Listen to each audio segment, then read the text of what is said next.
Or na? Recording in progress. Amen. So God bless you at welcome sa The Message Tabernacle Fellowship. At nais kong i-share itong mensahe ngayong umaga. Amen. At kinuha ko ang pamagat. No? Dito rin sa message si Buddy Banam, sa kanyang mga quote dito sa The Message of the Rapture, ay ginamit ko ngayon ang pamagat, no? Bilang pamagat. Itong sinabi niya sa The Rapture na the spiritual application. The people don't get it. So ito yung ating title at inspiration na nais kong i-share. Amen? At siguro ay gagamit din ako ng dalawang scripture dito sa 1 Corinthians chapter 2 verse 9 and verse 10. At ating basahin bago tayo manalangin. Sabi dito, for us, it is written, eye has not seen, ear has not heard, nor has the human heart imagined what God has prepared for those who love Him, but God revealed them to us through His Spirit. For the Spirit searches all things, yes, the deep things of God. Let's pray. Hallelujah. Dakilang Ama, hallelujah, Lord Jesus Christ, muli nagpapasalamat kami sa umagang ito. Yes, Lord. At binigyan mo kami muli ng isang araw na ito upang papurihan ka, pasalamatan ka, ibigay ang papuri at mga dalangin, mga awitan. Nawa ang bawat papuri na yan, ang bawat pasasalamat at testimony, Lord, ay maging alay namin sa iyo sa araw na ito. At salamat, Lord, sa lahat ng pag-iingat mo sa araw-araw, sa lahat ng pag-provide mo sa mga needs namin everyday, at sa pag-iingat mo. Kaya patuloy kami narito, Panginoon, sa oras na ito upang pasalamatan ka at pagpurihan ka. Hinihiling namin, Lord, ang aming mga kakulangan, kapatawaran ng aming mga kakulangan, ang mga kalikuan na nagagawa namin, Panginoon, na patuloy namin na nais managumpayan. Kaya salamat sa iyo, Lord. Patawarin mo kami. Pagka sa amin sa araw na ito at sa oras na ito, ang mensahe aming marinig ay ikaw ang siyang magbigay sa amin ng kaunawaan at makita namin ang spiritual application ng mga salitang aming marinig. Dakilang Ama, salamat sa iyo, Lord. Ikaw ang siyang manguna at mag-bless, maging Lord sa mga kapatid namin na nasa online. Bless mo sila, Panginoon. Walain mo kami sa araw nito sa pamamagitan ng mga salitang aming marinig. In the name of our Lord Jesus Christ, we pray. Amen. So dito sa scripture, kita natin na eye has not seen, ear has not heard, nor has the human heart imagined. Tungkol sa mga malalalim na bagay patungkol sa Diyos. Amen? Now, gusto kong gamitin nga yung quote na yan, no? Na sinabi ng prophet na the spiritual application, the people don't get it. Amen? Amen. Of course, yung mga deep things of God ay merong malalalim na spiritual application yan. Na kahit narinig mo na, amen, sabi sa scripture, na narinig mo, pero hindi mo talaga naunawaan. Ear has not heard, nor the human heart imagined. Amen? Dahil nga, may mga bagay na malalalim na bagay sa Diyos. Amen? At ito ihahayag lang sa pamamagitan ng kanyang espiritu. Amen? So, ito yung ginamit ko na title, the spiritual application, but the people don't get it. Amen? Dito sa quote na ito, na babasahin ko, ay sabi dito sa paragraph 74 ng message na Communion 1962, basahin lang natin para mas laro nating maunawaan. we see that the astronomers are predicting sometime in this earthly part or first part of the month. That was February 1962. Beginning on the second month or the fifth or somewhere along this month, merong isang Indian astronomer that time na pinredict niya na ang mundo natin ay sasabog, to blow to pieces. Isang Indian astronomers. Kaya yung mga Amerikano, yung American newspapers make fun of it. Pinagtatawanan nila yung Indian astronomers. Kasi yung prediction niya, February 1962, magkakaroon ng alignment ng 5 planets. So pinipredict ng Indian astronomers na the world to blow to pieces. Kaya yung mga Amerikano nagtatawa, di ba? But sabi ng prophet, I do not believe the world's going to blow to pieces, but I do say it's wrong to make fun of it. Di ba? Hindi man totoo, pero hindi rin tama na ginawa natin kakatawanan yung prediction ng isang Indian astronomers. Okay, so anong meron doon? Meron kasing something fixing to happen one of these days. Sabi niya, something similar to that when the 5 planets, Mars, Jupiter, and Venus, and so forth, comes to there. Diba? Ito yung nangyari sa history noong 1962, February, merong planetary alignment, rays similar doomsday fears. Kinakatakutan ngayon yan. Hindi pala ngayon. Nung time na yan ng ibang parts of the world. Na yun daw alignment ng Mercury, Venus, Mars, Jupiter, and Saturn, sabi kasi ng Indian astronomers ay doomsday. Di ba? Na pati din yung buwan at yung araw ay merong total solar eclipse. Merong 5 alignments ng planets, tapos yung buwan tsaka yung araw ay merong total solar eclipse.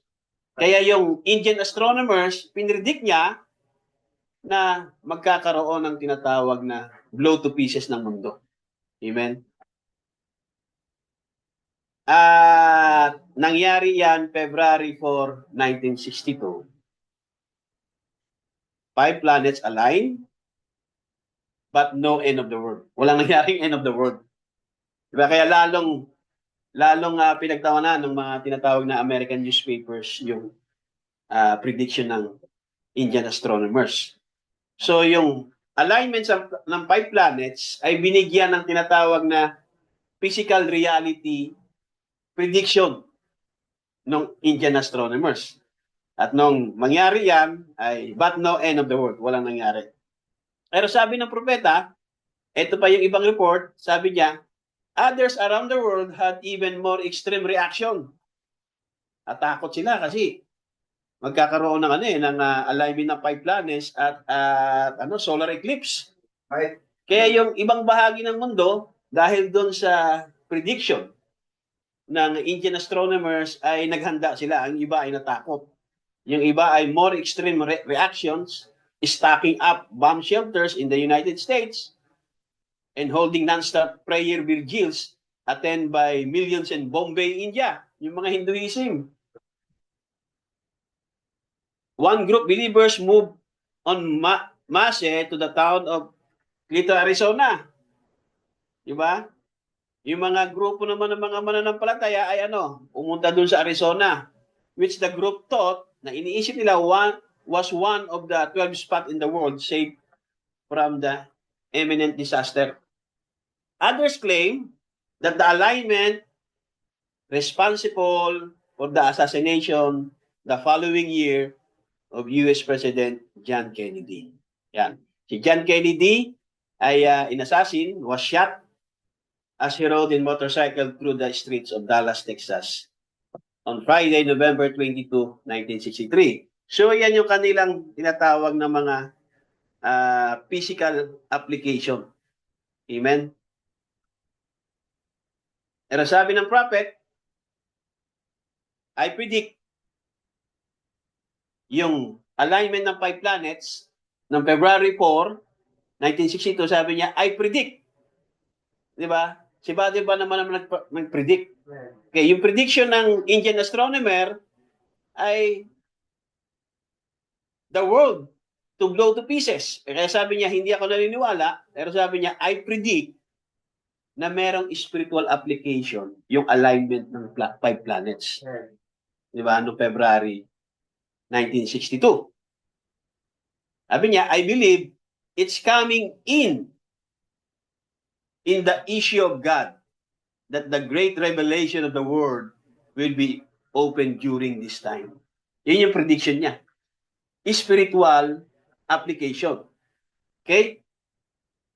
Yan. So, yung events noong February 4, 1962 na alignment ng five planets ay merong spiritual application sa propeta. Kaya sabi niya, so it may mean something. I predict that there will be a change. I don't know what it be. Hindi ko alam kung ano yan. But I believe it's fixing to happen. We're on the right, on the evil now. Diba? So, para sa kanya, yung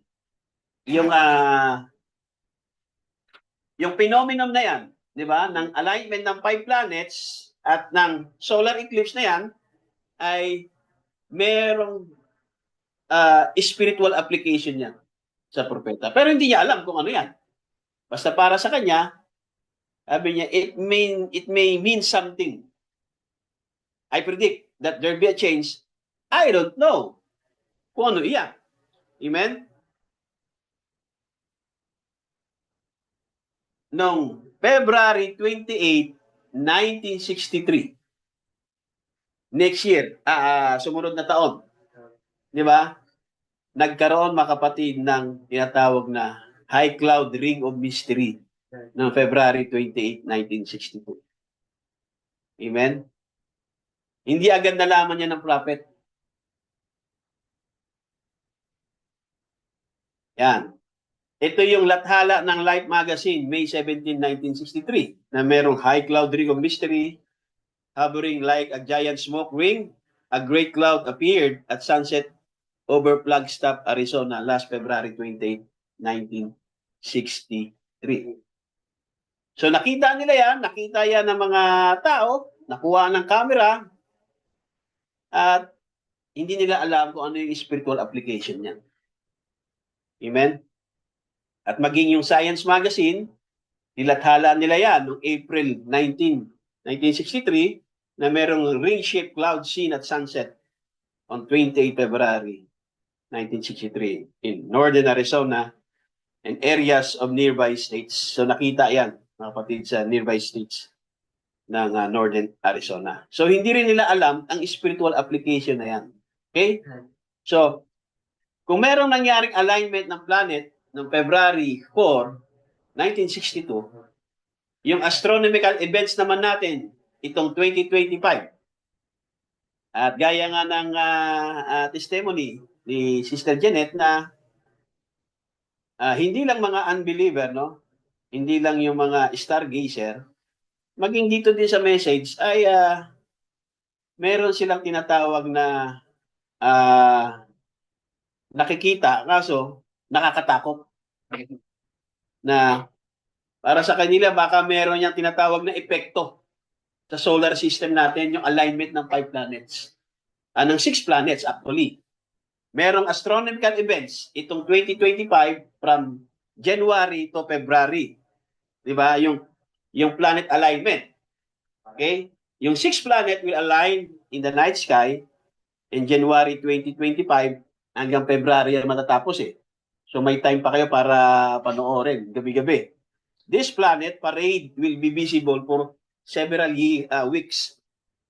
Yan, from January 21 to February 21, 2025. Kaya yung mga stargazers and astrology enthusiasts alike, sino dito yung mga enthusiasts alike ng mga stargazer? Di ba, merong mga ganyan ng mga believer na talagang binabantayan yung buwan, binabantayan yung bituin, binabantayan yung araw. Di ba? Ang tawag sa kanila mga enthusiasts na parang mga stargazer at astrology. Sabi yan na merong 6 major planets: Mars, Jupiter, Uranus, Neptune, Venus, and Saturn ay magkakaroon ng stunning align. Parang planetary parade. Yan. Yan, nakita nyo sa picture, yung may mga bilog, yung Mars, yung Jupiter, yung Uranus, yung Neptune, at Venus. Yan ay rare 6-planet alignment is set to grace our night sky on January 21, 2025. Kailan yan? January 21. Kailan? Tapos na. Di ba? Pero, ilang weeks din yan hanggang February 21 yan. Okay? Sabi niya, this stunning celestial event will not only create a breathtaking view from the Earth, but also have an energetic influence in all zodiac sign. Astronomically, it's an exciting sight. Pero yung mga end time, natatakot. Pero yung mga astronomers, exciting sa kanila yun. Hindi sila natatakot doon. Kabaliktad naman ng mga end time, mga kapatid, na natatakot sila sa tinatawag na phenomenon na yan. Okay? Pero sa astronomically, it's an exciting sight as the alignment will be visible from almost everywhere on Earth. Depending on a clear weather, the parade of planets involved are Mars, Jupiter, Uranus, Neptune, Venus, and Saturn. While Mars, Jupiter, Venus, and Saturn can be seen with the naked eye, mangangailangan ka naman ng telescope or malakas na binoculars para maispatan mo yung Neptune tsaka Uranus. Di ba? Kaya sa picture, yan talaga yung actual na picture, hindi mo talaga makita yung doon sa bilog yung Uranus eh. Tsaka Neptune dahil ang Uranus ay 1.6 billion miles ang layo. Kaya, hindi na siya makita ng naked eye. Kailangan mo na ng binoculars. Ang Neptune naman ay 2.9 billion miles. O 4.3 kilometers yung distance niya. Kaya sa naked eye, hindi mo talaga makita yung dalawa. Di ba? Yung 4 lang. Okay, kaya mamaya kung titingnan nyo, para makita nyo yan, kailangan nyo ng binoculars, okay? Or telescope para makita nyo. Kaya kung wala kayo nun, hindi nyo makikita yung kumpleto. Makita nyo lang, 4 o 3. Okay? So yan yung astronomical events in 2025. Sa ibang mga religion, sa ibang mga culture, ay meron sa kanilang negative effect daw yan. Meron namang positive effect sa feng shui. Sa kanila ay may swerte, may bad luck. So meron silang mga interpretation dyan. Okay, but I believe, yan ay hindi basta lang nangyari lang. Di ba? Yan, I believe, meron din yang tinatawag na spiritual application. Yang alignment ng 6 planet. Hindi lang natin alam. Di ba? Pero hindi pwede mag-align yan na walang nag-set. At kung sino nag-create ng universe, God in His universe, sinet niya yan. Nasa 2025, mag-a-align yang 6 na yan. Di ba? Hindi pwede na nag-usap-usap yung 6 na planeta, may sarili silang intelligence, mag-a-align tayo sa January 21, 2025. Isang buwan tayo mag-a-align. Di ba? Merong nag-set niyan. Di ba? Nasa January 2025 hanggang February ay mag-a-align sila sa night sky. Amen? Kaya I believe, meron din yung spiritual application. Pero hindi natin alam. Katulad din ng prophet. Sabi niya, I believe, meron yung spiritual application but I don't know. Now, gusto ko ding daanan ng kaunti, mga kapatid. Maging sa science, di ba? At si Buddy Branham ay follower din ni Einstein. Yung mga lecture ni Einstein ay pinapakinggan din ni Buddy Branham. Dahil si Einstein, ang pinag-aaralan niya ay yung laws of light, yung general relativity. At saka yung tinatawag na special relativity. Okay? Sabi niya, if Einstein had only had the spiritual application, kung si Einstein daw, ay meron siyang spiritual application sa kanyang pinag-aaralan na laws of light or in general relativity, he could have told us something. Di ba? Kung merong spiritual application doon sa laws of light si Einstein. Ano kaya yung he could have told us something? Sabi niya, the greatest scientist we've ever had, as far as I know, was Einstein. And he proved that there was an eternity. Kay Buddy Branham. Na-prove ni Einstein, para kay Buddy Branham, na-prove ni Einstein na merong eternity. Yun ang ibig sabihin niya na kung si Einstein daw ay merong tinatawag na spiritual application, di ba?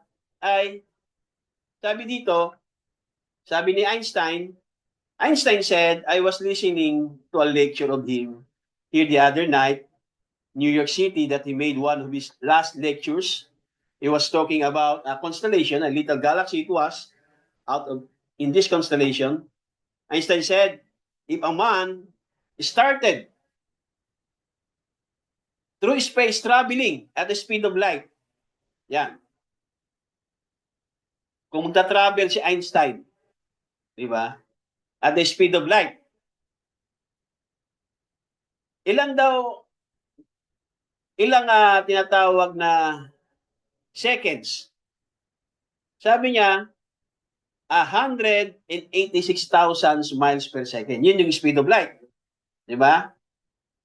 Yung speed of light ay 186,000 miles per second.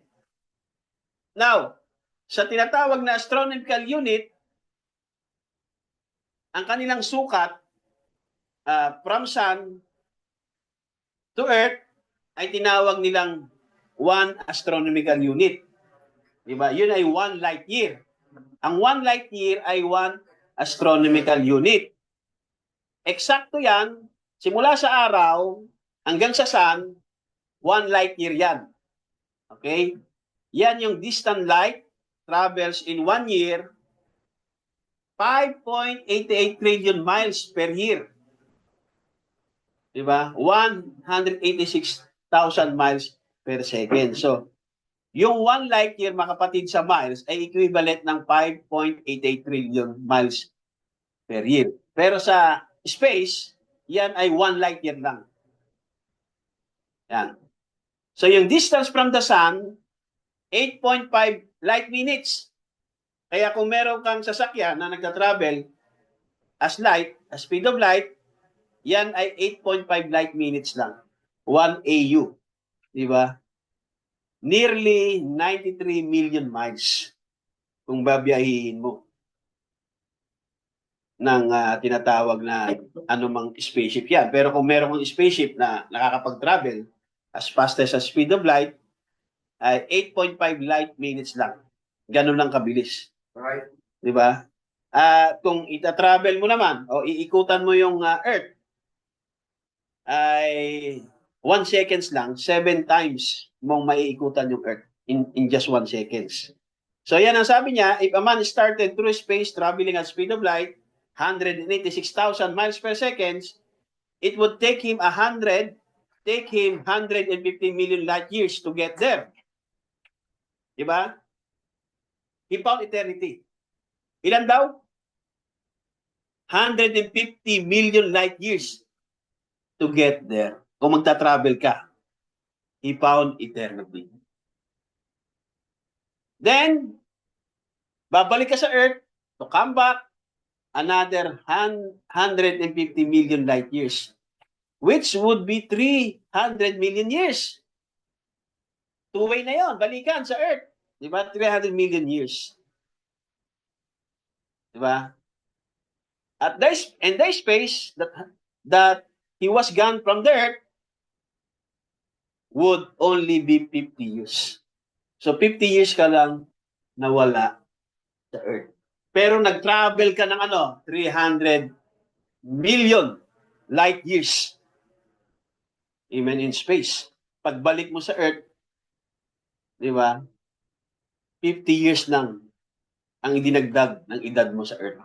Kaya sabi niya, there you are, broke eternity.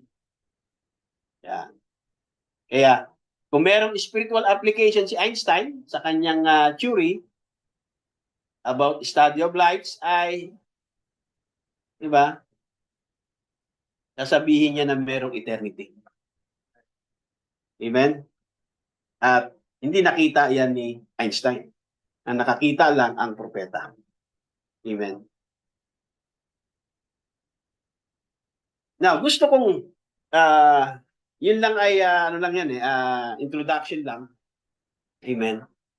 At gusto ko talagang i-share itong title na to, The Spiritual Application, na kung saan na hindi nakita ng mga tao, dito sa message na modern events are made clear by prophecy. Ito talaga yung mensahe natin. Di ba? Nag-introduction lang ako doon. Okay, doon sa spiritual application ng mga alignment ng planets. Amen. At maging dun sa science na law of relativity. So gusto kong i-connect, mga kapatid, yung dalawang mensahe na to, yung kanilang spiritual application ng modern events are made clear by prophecy at spiritual food in due season. Di ba? Last Sunday ay na-share natin yan. Di ba? Yung spiritual food in due season. Amen? At itong modern events, ito talaga yung gusto kong i-share dahil I think wala pa akong narinig na nag-preach nito maliban lang kay Brother Branham na ano yung modern events na yan? Ano yung tinutukoy ni Brother Branham sa message na yan na modern events?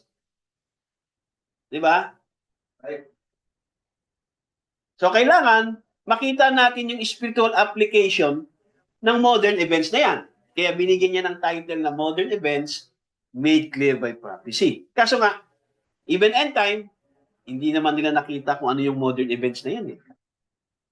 Ang maraming end time na nakita niya, ito yung mga digmaan sa Middle East. Di ba? Kapag nabalitaan nila yung merong war sa Israel hanggang ngayon, di ba? Ay meron silang gera. At yung huling balita ko ay nagkaroon sila ng ceasefire agreement dahil nagpalitan sila ng bihag eh. May nabihag yung Hamas na 4 na woman soldier at yung mga nadakip naman ng mga Israelites, mga Israel soldier ay nagkaroon sila ng exchange ng mga prisoner of war. Yan yung huli. Pero hanggang ngayon ay meron pa rin silang digmaan. Pero hindi yan yung modern events na tinutukoy diyan. Hindi yan yung mga hindi yan yung mga yung sa ministerial meeting, yung madalas sa ministerial meeting bago mag-start yung meeting, meron tinatawag sila na na mga events na tatalakayin, yung mga current events. Di ba? Pag ating kayo ng mga mission meeting, merong portion diyan na unahin muna yung mga current events. So, magkukwento sila kung ano yung mga current events. Kaya sabi ko, kahit hindi mo naman ikwento, nabalitaan naman yan sa inyo. May Facebook, di ba? May TikTok, may news. So kahit hindi natin pag-usapan yan sa ministerial meeting, yung mga current events na yan, alam na natin yan. Di ba? Actually, sayang na lang yung oras kung tatalakayin mo pa yung mga current events dahil alam na yan Di ba? Yung sasabihin mo, kukunin mo lang din sa news yan Di ba? O, magka-current events ako. Babasahin mo lang naman yung nabasa mo sa news Sa Google Pero hindi yan yung modern events. dito sa message ng propeta. So kailangan makita natin ano ba yung spiritual application ng modern events. 'Di ba? Hindi yan yung gera sa Israel, hindi yan yung lindol, hindi yan yung wildfire sa sa California, 'di ba? O anumang mga man-made catastrophe o natural catastrophe, 'di ba? Kundi yung modern events na yan, meron yang spiritual application. Kaya ano yung modern events na yan? Kaya one time, nagtatanong ako, ano ba yung modern events na yan? Made clear by prophecy. So yan, sabi ko, ito yung inspiration ko na gusto kong i-share. Amen? At kaya nung last 2 days ay naumpisahan ko ng gawa dito ng PowerPoint. Na kung saan, the people don't get it. Even yung mga end time. Hindi na nakita. Ano yung modern events? What is the modern events? Made clear by prophecy. Merong idea? Di ba? So, kailangan natin puntahan yung mensahe na yan. Para maunawaan natin yung title itself. Hindi tayo pwedeng mag-interpret yung mga modern events, yung mga current events. So, tingnan natin kung ano yung modern events made clear by prophecy at ano yung spiritual application niya na hindi nakita ng mga tao. Let's go. Modern events made clear by prophecy.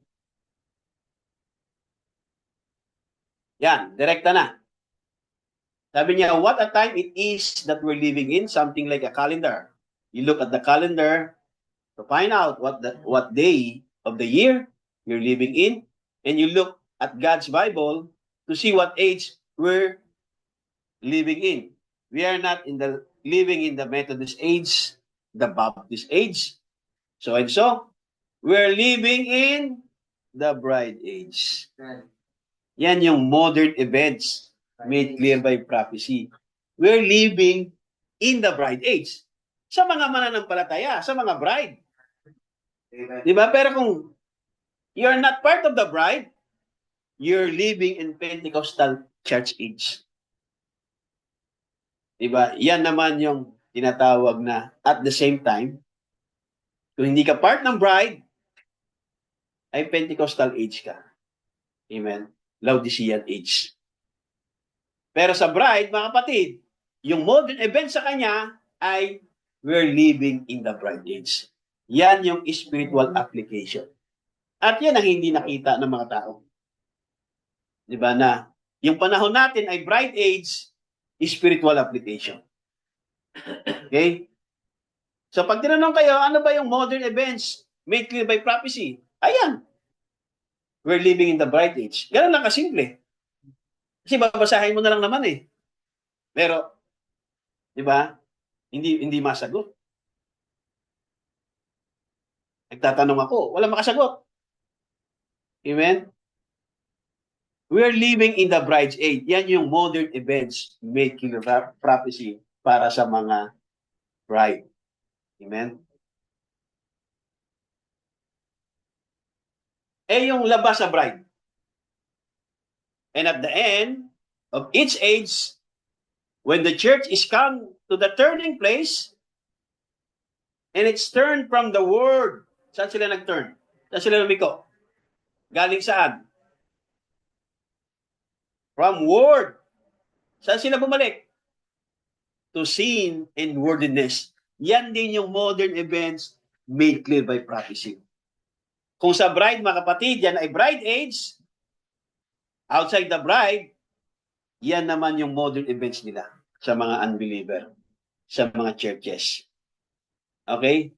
The church, when the church, sabi niya, the church is come to the turning place and it's turned from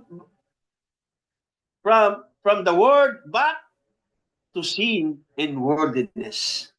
Worldliness and sin. So yan yung modern events. Di ba?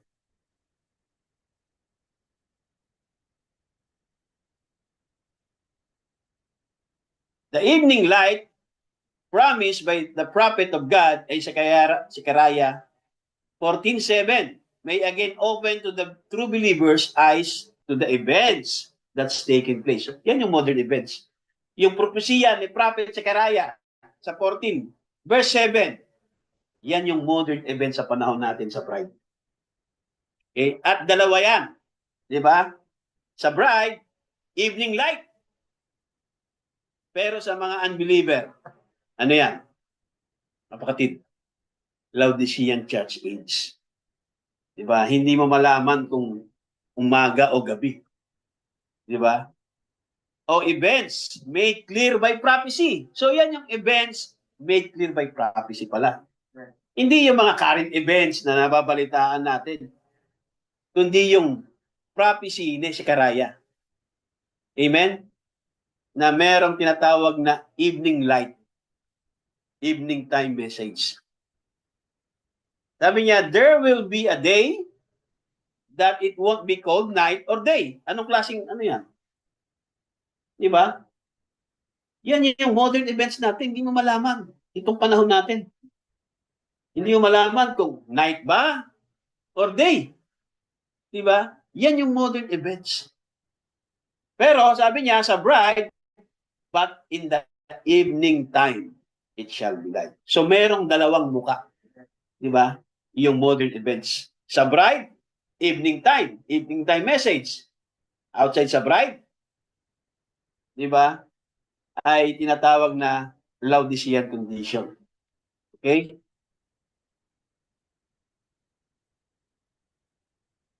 Another thing ay yung Luke 7:30. Yan yung modern events na fulfill ang Luke 7:30 sa panahon natin. Yan yung mga scripture na modern events. Kasi prophecy yan eh. Kailan naganap yan? Di ba?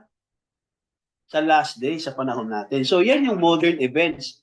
Luke 17:30, and in that day, as it was in the day of Sodom, that setting of the world, in the time of the Son of Man is being revealed. Kaya, na-reveal ang Son of Man sa huling panahon. Katulad ng sa Sodom, na ang Sodom ay napakasama. Diba? Lalo na sa panahon natin. Diba? Yung tinatawag na Sodomites, yung mga LGBTQ. Diba? Sodomites yan eh. Diba? At least man lang, diba, yung bagong presidente ng Amerika ay tumayo siya sa katotohanan. Diba? Kaya sa government, ay dalawa lang yung nare-recognize nilang gender, male and female. Diba? Good thing na merong ganung presidente. Diba? Ako ay saludo doon. Amen? Wala akong sinasaluduhan na presidente ng Pilipinas dito. Maaari, ito siguro si Trump. Kasi tumayo siya na merong dalawang gender lang. Diba? Yan ang maituturo kong legacy. Hindi yung mga material things. Nagpatayo ng tulay, nagpatayo ng magagandang airport. Of course, kasama yan sa mandato. Kasama yan sa mga taxes. Kaya hindi mo ilalagay sa kanyang legacy yun. Pero yung mga follower niya, yung mga diehard na follower niya, inilalagay na legacy. Napakagaling na presidente. Di ba? Mandato yun eh. Pera ng gobyerno yun eh. Pero itong si Trump, mga kapatid, tumayo siya sa Bible na meron dalawa lang gender. I think, para sa akin, yan yung legacy ng isang presidente. Di ba? Hindi yung mga pinatayong tulay, hindi yung pinatayong... Di ba? So, yan yung modern events made clear by prophecy, na prophecy ng Luke 17:30. Kaya pag tinanong kayo, ano yung modern events made clear by prophecy? Luke 17:30. Revealing of the Son of Man. Like it was in the days of Sodom. At ito din yung scary time. Itong panahon natin. Kaya sabi niya, brother and sister, it's a scary time. What's the things that prophesied? Na fulfilled. What's the things happened? What's all the prophecy being fulfilled? Then we see that all this is about. It's God confirming His word exactly. Amen? So itong panahon din natin ay scary time. And last quote, sabi niya, dito sa paragraph 320, when we see the vindication of the Holy Spirit that shook this nation back and forth, great revivals and indications, knowing that something has to follow that. Di ba?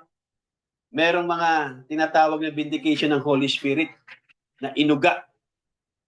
Di ba? Ang bansa, ang Amerika, di ba? May mga great revivals na nangyari. Di ba? May mga great revivals sa Amerika. Pero sabi niya, knowing that something has to follow, meron daw susunod. Ano yan? And then see, sabi niya, those 7 angels came down there on the top of the mountain yonder in Arizona, when even the magazines across the nations packed it. Kailan yon? February 28, 1962.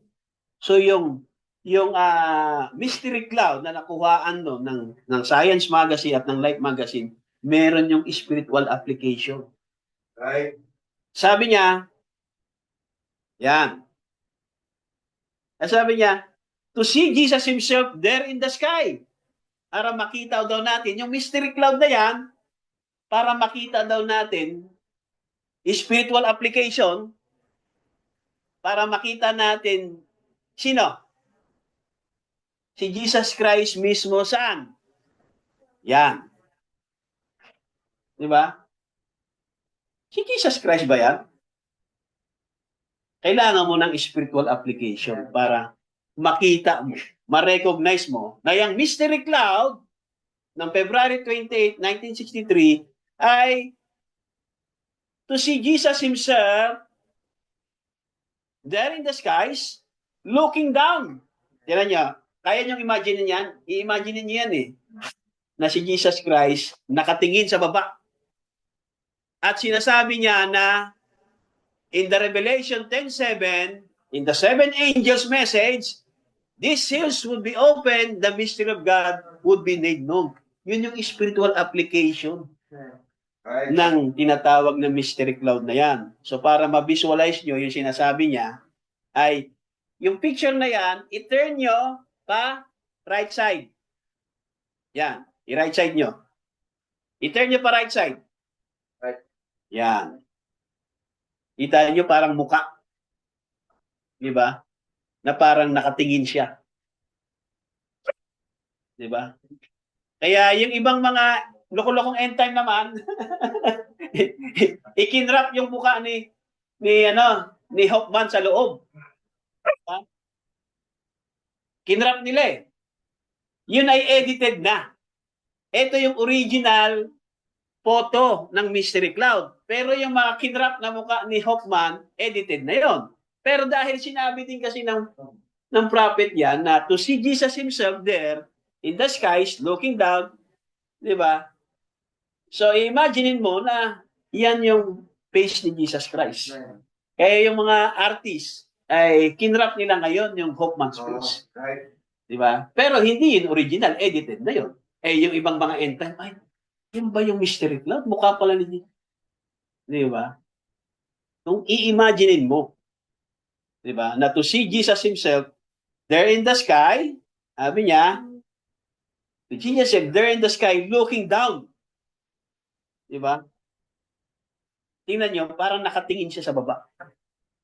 Di ba? At yan yung Revelation 10:1 na white wig, like a son of man. Yan din yung Revelation 10:7 na 7 angels message. Kaya yun ang spiritual application ng February 28, 1963. At na-revealed mga kapatid yung mysteries under ng Revelation 10:7 pagdating ng March, di ba, 1963 sa Jeffersonville, di ba, Branham Tabernacle. Okay. So punta naman tayo ngayon sa spiritual food in Jesus, spiritual food in due season. Ano yung spiritual application niya? The people don't get it. Okay? dito, itinipo niya ngayon, sabi niya, ititipo ko si Elijah with the church today. Okay? Just before the judgment. At Elijah, sabi niya, he received this message. Elijah, he presented being cared for in the natural. His natural food. So si natural Elijah, di ba? As a man, ano iisipin niya? Ano iisipin niya talaga sa sarili niya? Tayo, sa buhay natin, ano iisipin natin? Di ba unang-una yung pagkain? Di ba? Kasi nga, alam niya na magkakaroon ng ilang years. For 3 years, 6, magkakaroon ng drought. Siya pa nga yung siya pa yung nag-prophesy. Kaya maging sa sarili niya, iniisip niya, paano ako? Nag-prophesy ako, according to the word of the Lord, na magkakaroon ng drought for 3 months and 3 years and a half. Pero iniisip niya rin na sa natural man, yung kayang natural food. Diba? Kaya ang Diyos ay nag-provide sa kanya ng natural food doon sa Brook of Cherith. Diba? So bilang natural man, iisipin natin yung ating natural food. Okay? And now we're going to type, ita-type naman natin yung spiritual drought of today. Diba? Kaya yung spiritual food in due season, ang kabaliktaran niyan, ang contrast niyan, meron naman sa kabilang realm na spiritual drought of today. At makita natin ang mga churches, maging yung mga end-time churches, meron silang spiritual drought. Bakit? Paulit-ulit na lang na topic eh. Hindi na nakaalis sa topic. Di ba? Buwan-buwan, naging ministerial meeting, pero paulit-ulit lang na topic. Paulit-ulit na debate. Di ba? Paulit-ulit na awayan, kanya-kanyang presentation, pero laging nag-aaway, nagdidebate at hindi na nakaalis sa isang subject.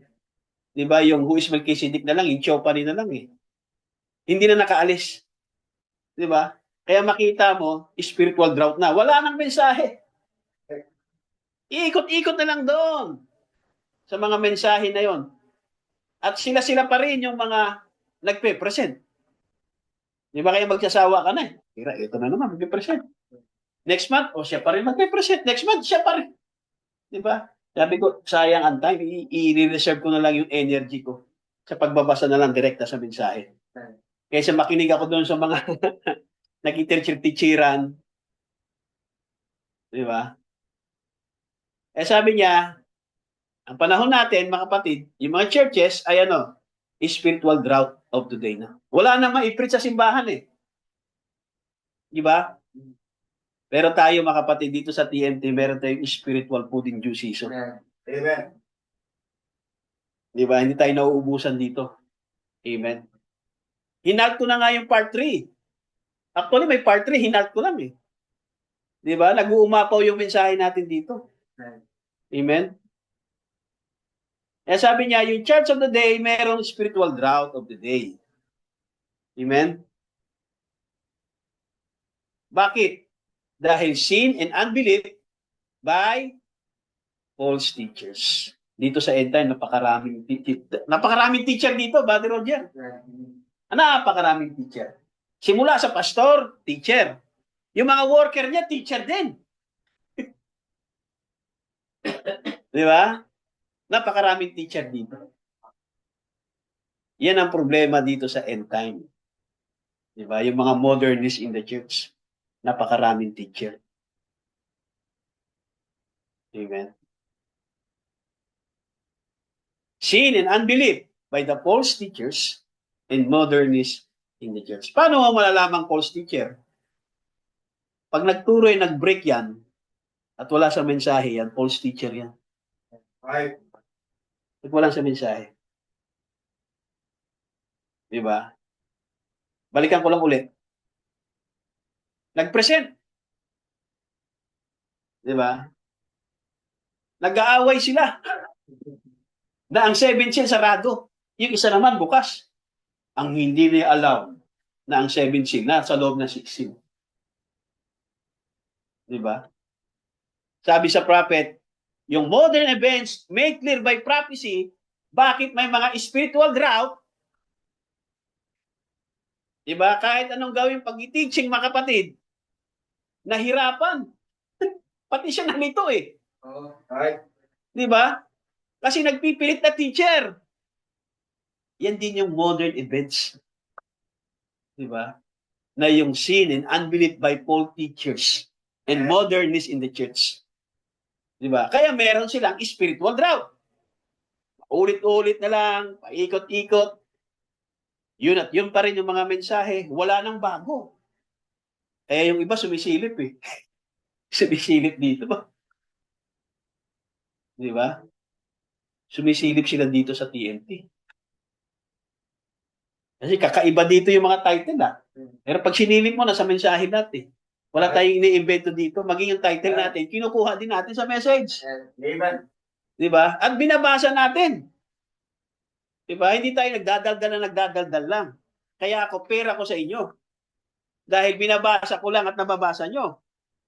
Diba? Right. So nga lang, isang linggo ko ngayon pinagtsatsagaan at ginagawa. Diba? Yan lang talaga yung trabaho ko sa Panginoon. Kaya merong tinatawag na spiritual drought, ang mga churches, ang mga end time, because yung false teachers. Pero mo kung meron kang sa isang local church, meron kang 5 manggagawa na preacher, lahat yung 5 teacher yun. Di ba? Tapos kung teacher ka, ang ginagawa mo naman ay hindi ka kumakain sa pastor mo. Sa ibang mga pastor ka kumakain. Napakadelikado nun. Dito, hindi pwede yun. Kung gusto mong maging tagapagturo dito sa message, dito sa TNT, dapat dito ka lang kakain, mga kapatid, sa TNT dahil nandito nga yung message. Di ba? Kung ano yung ginagawa ng pastor dito, kumakain siya ng mensahe, yun ang pinapakain sa atin dito. Di ba? Hindi pwede yung makikinig ka doon sa isang pastor doon, makikinig ka ng mensahe doon sa isang pastor. Di ba? Magiging collective ka nun.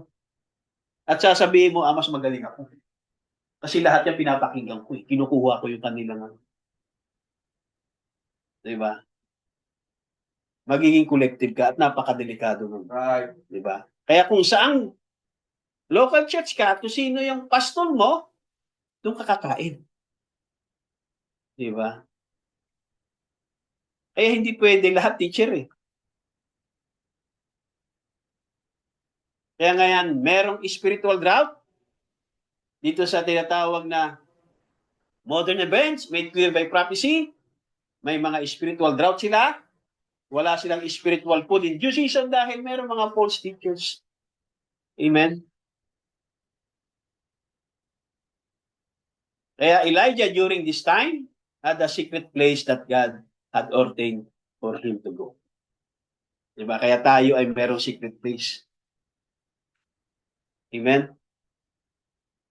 Wala man tayong tinatawag na church building pa, meron naman tayong secret place. Walang iba yung mensahe. Right. Na hindi Amerikano ang nag-provide o hindi sino mang tao ang nag-provide sa atin ng kakainin natin. Di ba? The church never provided it for him. Di ba? Hindi simbahan ang nag-provide kay Elijah sa kakainin niya. Hindi ang hari ang nag-provide kay Elijah sa kakainin niya.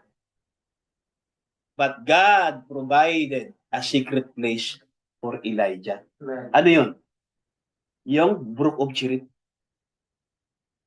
At siya to be fed all the time during the drought. Kaya spiritually, kapatid, binigyan din tayo ng Diyos ng secret place para pakainin tayo all the time during this day drought. Drought na ang mga churches, pero binigyan niya tayo ng tinatawag na TNT. Di ba? Para pakainin tayo. Where His food was provided day by day. Amen? He didn't need to wonder what's going on, to happen tomorrow, or wonder if supply ran out. Di ba? Hindi na siya problema, hindi na siya mag-iisip Right. ng mga mensahe. Ano pa ba ipipreach ko? Ano naman ipipreach ko sa sunod na Sunday? Wala na siyang maisip eh. Yan gagawin niya, pupunta sa YouTube, pupunta sa kung saan ng ah, ah, mga preacher, pakikinggan niya. Kasi wala na siyang makain dun eh. Doon sa place na yon. So sisilip siya sa mga ibang mga preacher, mga magagaling na preacher, mga mahuhusay na preacher. Magwa-wonder siya. Attend siya ng mga ministerial meeting para pagbalik sa simbahan, meron siyang ipipreach. Kasi wala na siya, mauubos na yung supply niya eh. Hindi niya alam kung ano ipipreach sa susunod linggo. Dito sa atin eh, hindi ko alam kung paano ko isa-isahin i-preach. Ang dami pa eh. Meron pa akong isang gustong i-share yung tinatawag na The Center. Okay, isa pa yun yung kay yung sa panahon ni yung naging haliging asin. Yung asawa niya. Oh, 'di ba? Yung sa panahon na yon, kung anong nangyari doon sa asawa ni Lot, 'di ba? So marami pa tayo naka stored na mga mensahe. At I believe hindi tayo mauubusan hanggang sa mensahe tayo kumukuha. Amen.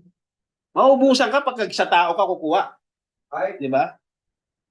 Ang gagawin mo, makikinig ka lagi ng preaching ng isang pastor, doon ka kukuha ng mensahe. No.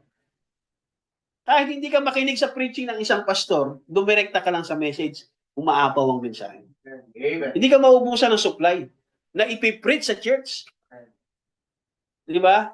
Kasi nag-provide ang Diyos sa panahon natin. Ang panahon natin ay merong spiritual drought. Pero nag-provide ang Diyos dito sa modern day natin ng spiritual food in due season. Amen. Ano yan? Amos 3:7. Diba? Huwag ka na pumunta kung sino-sino mga sikat, magagaling na pastor dyan, mga kilala. Ang kailangan mo lang, follows Amos 3:7. Sino yan? The Lord God will do nothing until first He reveals it to His servants, the prophets. Amen. Ano ang spiritual food? The prophet, the word, the message, the messenger, message and message was the same. Kaya pupunta ka lang sa propeta. Amen. Diba? Pupunta ka lang sa message. Hindi mo na kailangan manood pa ng mga YouTube ng kung sino-sinong preaching ng mga simbahan na yan o sinong pastor pa yan. Diba? Kaya hindi ako nakikinig ng mga preaching ng kung sino-sinong pastor eh. Diba? Dahil kung nakakapag-preach sila ng message, hindi direkta ka na sa message. Diba? Tapos teacher ang isip mo, teacher din ako. Teacher nangongopya? Kukuha ng idea?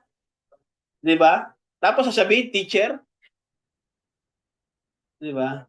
The prophet, the word, the message, the messenger, message, and message was the same. Yun ang spiritual food. In due season. Right. Kaya sabi niya, but those who believe God's hour that we're living in, ano yun? Ano yun? Modern events made clear by prophecy. Bright age. Amen. Evening time. Ano daw yan? These things are hidden food. Just think, isipin nyo, God has so hid it, itinago ng Diyos. That they look right at it, kahit na nakikita na nila, don't see it. Yun ang katotohanan. Naririnig nila, pero hindi nila naunawaan. Diba? Yan ang ibig sabihin ng hidden food. Na itinago ng Diyos, they look right, it, and don't see it. Katulad yan sa panahon ni Elijah, na binulag yung mga Syrian army. The same way that God blinds that unbeliever from the true, genuine food of the child, the believer. And notice, before drought bago magsimula yung drought, Elijah went into his place of secret for his living. A very tight before the judgment starts to strike the earth. Kaya wag natin katakutan yung alignment ng 6 planet. Di ba? Bago mag-strike yan, mga kapatid, the church was already called out.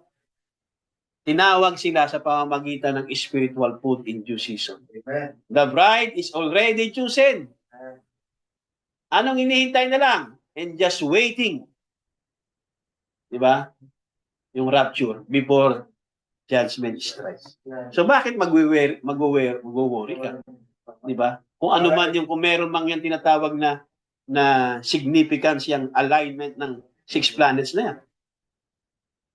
Ang bride, mga kapatid, dahil meron siyang spiritual food in due season, already waiting, eating the food of God, enjoying the blessings of God. Di ba? At yung enjoying the blessings of God, hindi dahil material. Di ba?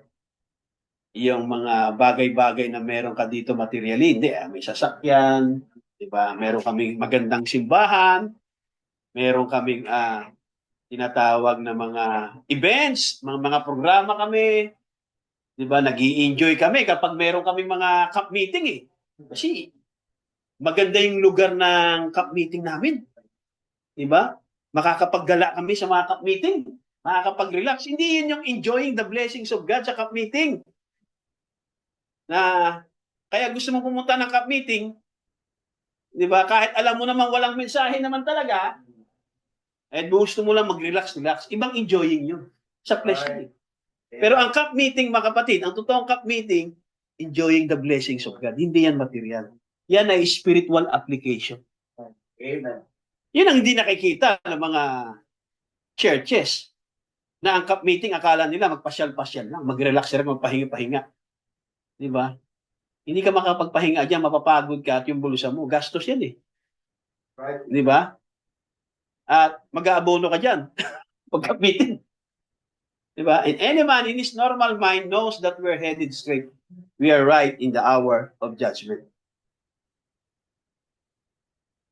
We notice here again, if the word is in us and has to come us, as it did Elijah in that day, it do the same thing that he did. Kung paano yung ginawa ng Diyos kay Elijah, yung Elijah the Tishbite, sa panahon ng 1 Kings or 2 Kings, mga kapatid, ganun din ang gagawin ng Diyos sa bride dito sa huling panahon. Ang Diyos ay nag-provide ng pagkain para sa bride age. Yung spiritual food in due season. He would feed on the secret things of God, which is hid from the world. O again, it's make the message, di ba? Message nino? Message ni pastor. Message ni pastor. Message ni pastor. Hindi. Message nino? Ng messenger of the age. Amen. Yung messenger ng bride age. Hindi ako yung messenger ng bride age. Hindi ikaw ang messenger ng bride age. Hindi sino mang pastor dito ang messenger ng bride age. Diba? Kaya hindi natin makita kasi itinago eh. Ang gusto natin marinig, si pastor, ang galing mag-preach nito. Ang gagaling mag-preach. Diba? Excited tayo umatin ng mga camp meeting kasi ang gagaling mag-preach. Diba? Again, it makes the message and the messenger as one. Kaya kapag yung nag-preach, hindi talaga breaking ng message, anong maganda dun? Diba? Kaya kailangan, mga kapatid, dumirekta ka sa message and the messenger as one. Yun dapat ang ginagawa ng mga preacher. Direkta ka sa message. Direkta ka sa messenger. Diba?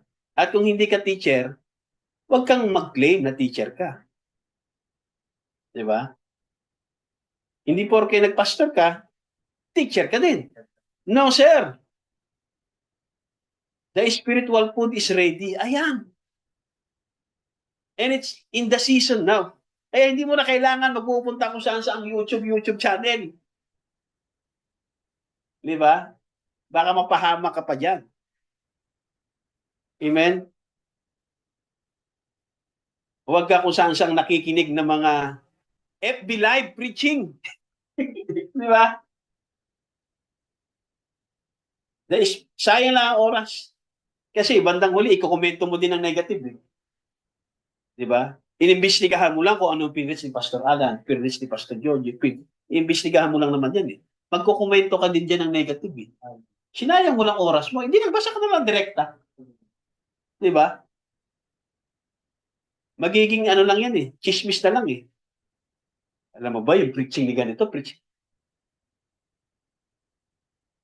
Kaya sabi niya, and each one of you can have this food if you wish it. Oh, bawat isa daw sa inyo, bawat isa sa atin. Ay magkakaroon tayo ng ganitong klaseng pagkain. Kung gusto nyo. If you're willing to steal away from all the unbelief of this hour. So kailangan, willing ka na alisin lahat yung mga unbelief. Yung mga natutunan mo ng mga doktrina, yung mga false teaching na naturo na pinanggalingan sa mga churches na pinanggalingan.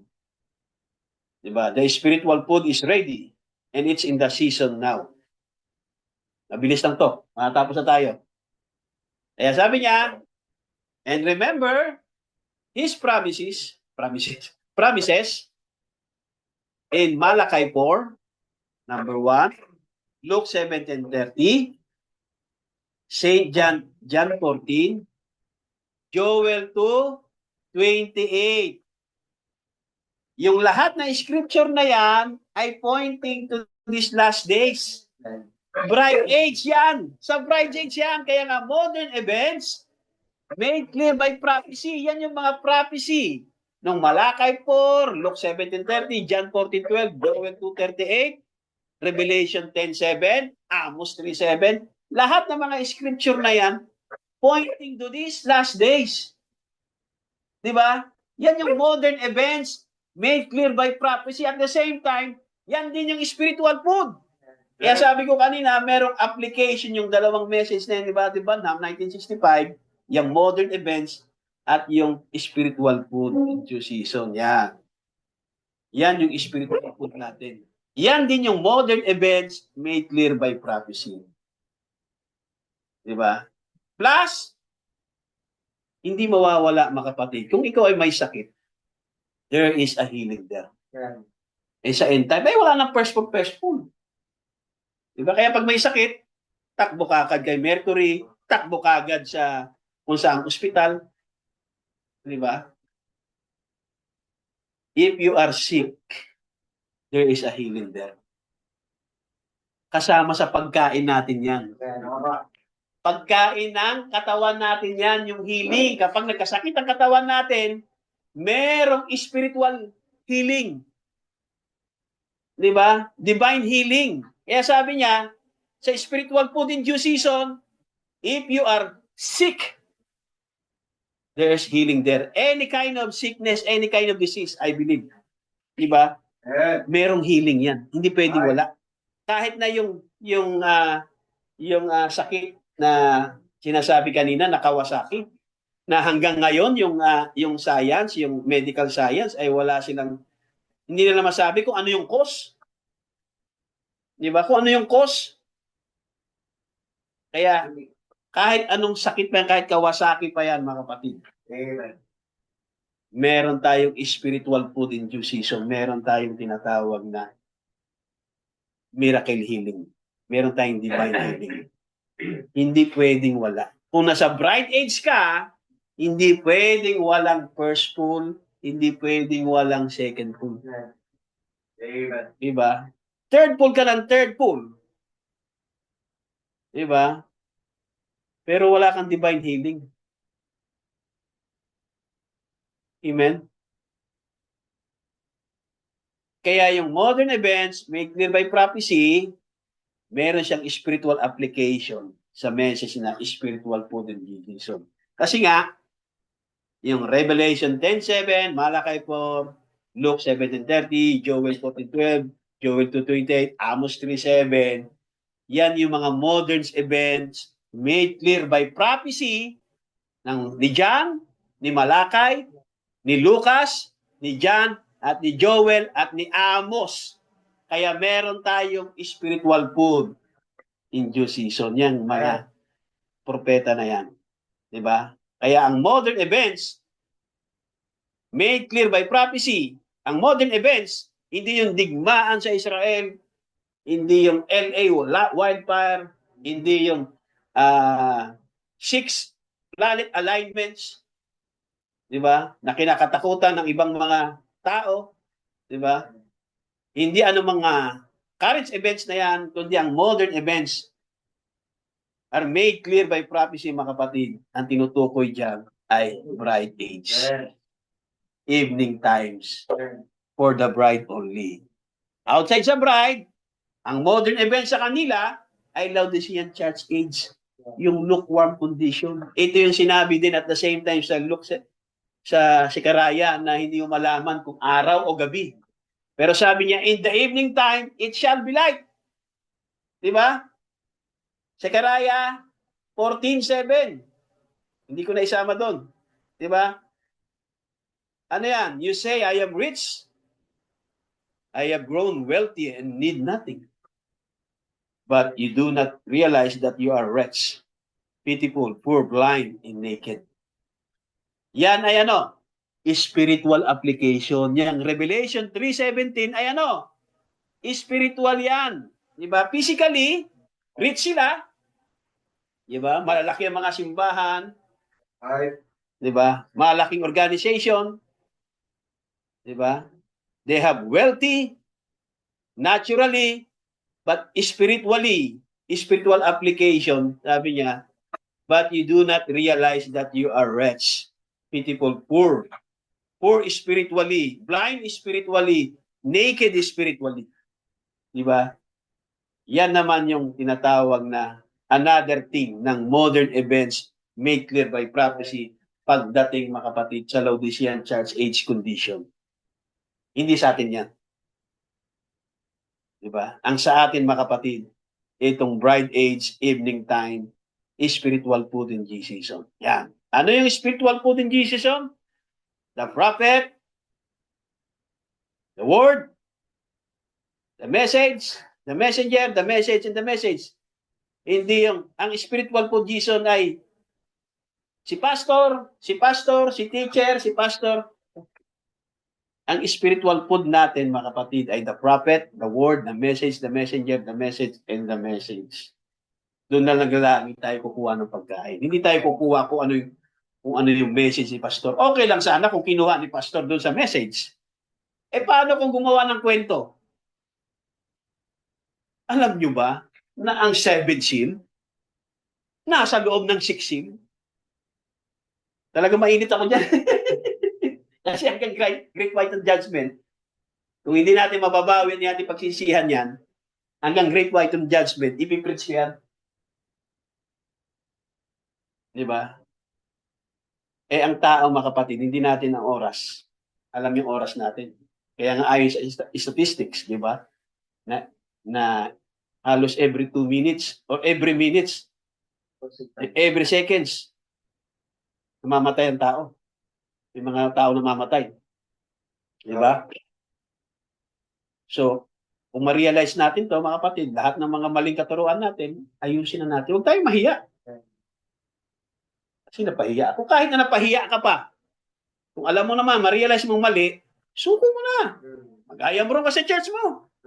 Tensya na kayo, nakapag-invento ako. Kaya, merong great spiritual drought in the land today. Yung mga churches. Kapatid. Nga nawala sa prophet, wala sa word, wala sa messenger, wala sa message, wala sa message. Yung mga pinagtuturo. Wala sa message eh. Di ba? Okay, siguro, yun na. The spiritual application, the people don't get it. Yan. Hindi na nakita yung spiritual application ng dalawang mensahe na yan. Merong connection yan at merong silang spiritual application sa bawat isa. Amen? Na hindi nakita yan ng mga tao. Amen? At yan ay lahat ng mga pinagsasabi natin ay nasa message lahat. Ayun na. Naglagay na ako ng mga credit card. Dapat napunta yan. Ayan, para mga credit card, di ba? Ba't tayo tapos? Yan. Sino gusto ng credit card? Pili na kayo ng credit card. Yan yung mga references na luhaan natin ng message. The word, the prophet, the message, the message, the message, the message, the message. Communion, Christ is the mystery. Christ is revealed on in His own word. A paradox, the world is again falling apart. Modern events are made clear by prophecy. Spiritual po din. Lahat yan. The message, the message. Message ng messenger, hindi message ni pastor. Di ba? Kaya maging nga yung kulay eh. Di ba? Alam niyo ba yung maging yung kulay, may mga tao na dito kahit sa end time dogmatic. Ba't sinabi kong dogmatic? Eh pwede na nang sabihin na purple. Di ba Catholic yan? Ano yung mababasa sa message? Yung madalas yung mababasa, yung word na purple. Purple. Ano ba tamang pronounce ba? Purple. Purple. Di ba sa Bisaya, purple. O purple. Di ba? At mayroong mga dogmatic na ayaw nila yan. Hindi dogmatic pati kulay. Kasi nga, Catholic yan eh. Di ba? Yung purple curtain. Di ba? Kaya, maging kasi yung mga religious and traditions, sa kanila merong, yung mga kulay, merong spiritual application. Pambira, pati kulay, may spiritual application. Sa mga religious and tradition.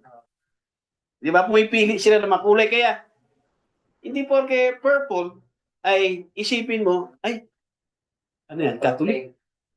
Ginamit, kinuha ng Catholic. Kasi nga, merong significance, maging sa Bible, yung mga kulay. Ano ang significance ng tinatawag na purple? Di ba? Royalty. Galing ni, royalty. Di ba? Ang purple kasi, mga kapatid, sa Old Testament, katulad sa panahon ni David at kay yung anak niya, si Solomon, doon sa templo, yan mga kapatid ay ginagamit din ng kulay. Di ba? Mahal na kulay. Kasi ang purple mga kapatid ay symbol of royalty in the Bible. It's often associated with priests and royalty such as kings David and Solomon. At may mga meaning sa kanila yan. Yung mga, maging yung mga Hinduism, yung mga religion, yung mga, lalo yung Catholic, may mga meaning sa kanila yan. Pero hindi porke na pinili nila yan, yung purple, ay ayaw ko ng purple kasi Catholic yan eh. No, sir. Diba? Tingnan natin yung purple. Yan. Ayan yung mga iba-ibang klase ng purple. Okay? Tingnan natin sa message. Yan. So, yan. Maging yung mga color, the meaning behind the colors your priest and wear during the mass. Kaya pag sinabing purple, ayaw na kagad eh. Dogmatic yun. Di ba? Hindi porke ginagamit na ng tinatawag na Catholic yan, ayaw mo na. Kasi sa kanila na yan. Di ba? Sa message, nasilip natin na tinalakay ni Mother Branham na kaya pala nagkaroon ng purple dito sa tinatawag na chemistry. Pati yan naaral niya eh. Na maaaring na ituro sa kanya yan nung nag-aaral siya ng di ba? Sabi niya, let's break that down. The first thing we say after we get back, we'll bring it back as far as molecules. Now, we took molecule. I'd say number one molecules times molecule number 9 times molecule 12. Now, if it had been 11, ano daw? It would come out red. Sa molecule, So, ang subject dito ay molecule, atom, compound. Naalala nyo? Ako, hindi ko naalala. Di ba? But if it had to be 12 to make black. So, kaya pala, meron black. Di ba? Dahil sa molecule. Amen. Na number 1 times molecule 9 times molecule 12. Kapag sa 11, red. Pag sa 12, molecule 12, black. Now, sabi niya, then we'll take down to atom naman. It was atom, sabi niya. Sabi niya, 9. Ano ba tamang basa dyan? To the power of 6 times positive 4 to the power of third. They equal atom 16 to the power of 11. To the 11th power. If it had been 16 to the 12th power, it might have been purple. So hindi yan Catholic. Di ba? Sa science yan. Kaya sabi niya, then you keep breaking it on down. I-break mo pa daw yan. Ano daw sabi niya? It shows that there was something back yonder to begin with. Pag binrek mo yan. Kanino? The only common sense.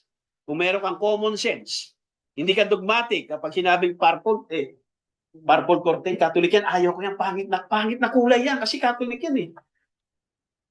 Kung meron kang common sense, sabi niya, it's a creation. Kung merong spiritual application yan sa mga religious o mga tinatawag na tradition, mga kapatid, ang spiritual application talaga yan, mga kapatid. Kung meron tayong common sense, yung mga kulay na yan, it's a creation. It has to have a creator. Kaya that's why, di ba, yan yung mga atoms, molecule, component science, pati yung Nike, nakasali yung Nike. Di ba, merong Nike, Lebron, 16 law atomic purple for sale. Di ba? Sabi niya, yung mga kulay na yan, ang spiritual application yan, kung meron kang common sense, yan ay creation ng Diyos. Kaya pag pumunta ka mga kapatid sa Alaska, meron tinatawag doon na Northern Lights. Nakita nyo? Hindi ba purple yan sa sky? Sabi niya, purple aurora borealis. Borealis night. Alaska, cool Northern Lights. Di ba? So, hindi yan Catholic.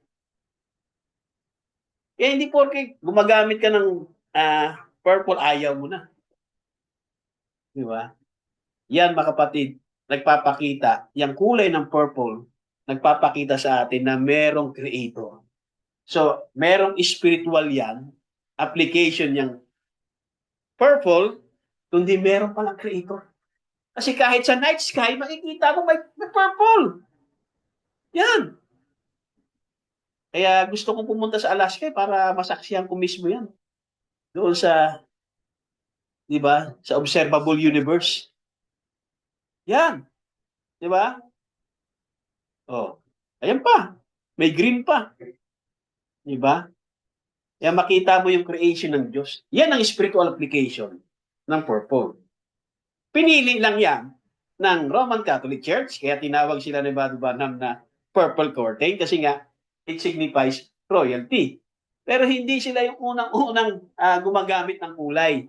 Doon pa lang sa panahon ni Solomon, di ba, ginagamit yan sa palasyo. Kasi associated yan, yung kulay purple, associated yan sa priests and kings. Di ba? Kaya wag tayong dogmatic na ayoko ng purple. Pangit na kulay yan. Di ba? May creator ng purple. Di ba? Nasa message, nasa Bible. Kaya sabi niya, it shows that there was something back yonder to begin with. The only common sense, it's a creation. It has to have a creator. Yan yung spiritual application ng purple. Diba? Siningit ko lang. God bless you. Yun, tapos na. God bless you all. Anong oras na? Ayun, ang bihira. Maganda pagka mabilis lang eh.